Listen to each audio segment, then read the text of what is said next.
শুভ সকাল বন্ধুরা, তোমরা সবাই কেমন আছো? এই দেখো আমার শাশুড়ির লাগানো একটা সর্ষে গাছ দেখাচ্ছি। আমরা প্রত্যেকবারই লাগাই, বিয়ের পরের থেকে দেখছি। আগের বছরও লাগিয়েছিল, তো এই বছরও লাগিয়েছে। তো দেখো তোমরা কতগুলো শসা হয়েছে। আর আমি কি করি, শসাগুলো প্লাস্টিক দিয়ে বেঁধে রাখি, না হলে শসাগুলো কি বলতো পাখিতে খেয়ে যায়। ওর জন্য শসাগুলো প্লাস্টিকে বাঁধা। আর দেখো কত সুন্দর সুন্দর শসা হয়েছে, মানে আমাদের এর মধ্যে অনেকগুলো খাওয়া হয়ে গেছে।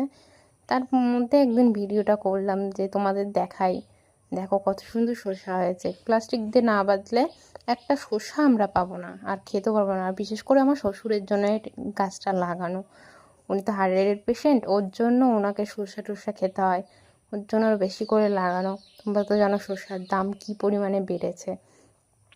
তাই আজকে তোমাদের একটু দেখাচ্ছি যে কত শসা হয় গাছে। এত পরিমাণে শসা হয় যে আমি আগের দিন বড় ঠাকুরের পুজো দিয়েছি,